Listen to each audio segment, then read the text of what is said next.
नमस्कार। सूर्य पर्वत पर बनने वाले काले तिल या ब्लैक मोल का आपके जीवन पर प्रभाव,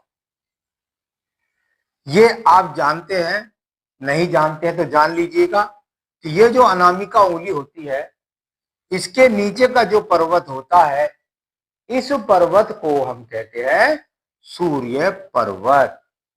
तो सूर्य पर्वत, और इस पर्वत पर यदि ब्लैक यानी कि काला तिल बन जाता है तो वो कितना खराब होता है।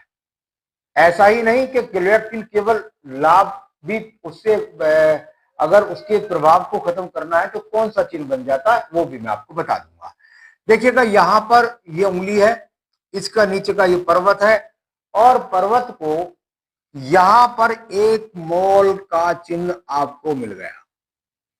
ऊपर मिल सकता है, कुल मिलाकर पर्वत के दायरे में होना चाहिए, नीचे मिल सकता है, रेखा के थोड़ा सा ऊपर हो सकता है, यहां हृदय रेखा के ऊपर होगा तो उसका फल अलग होगा।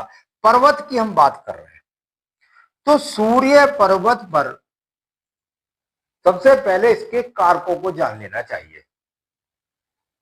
सूर्य पर्वत का जो कारक है वह आत्मा है। सूर्य पर्वत का जो कारक है वह ऊर्जा है।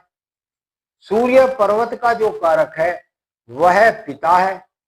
सूर्य पर्वत का जो कारक है वह राजनीति है। यानी अगर व्यक्ति राजनीति में हाथ आजमा रहे हैं ना, और यहां पर काला तिल आ गया है, तो समझ लीजिए कि राजनीति में उसको सफलता नहीं मिलेगी।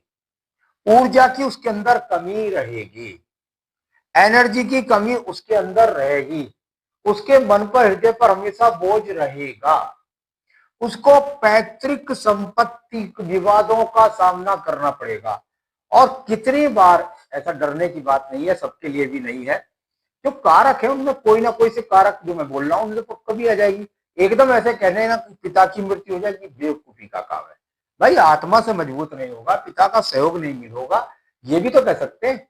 तो यहां सूर्य पर्वत पर यदि इस तरह का चिन्ह आएगा, बार बार यात्राओं में कष्ट का सामना होगा। ऐसे व्यक्ति को एक्सीडेंट की संभावनाएं बढ़ जाती है, खासतौर से करंट लग जाता है, अग्नि से खतरा हो जाता है, एक्सीडेंट की संभावना बढ़ जाती है, जोड़ों में दर्द रहता है, आंखों की रोशनी कम हो जाती है, सिर के बाल उड़ जाते हैं। तो सूर्य पर्वत पर यहां क्योंकि ये कारक है, तो नौकरी के लिए भी ये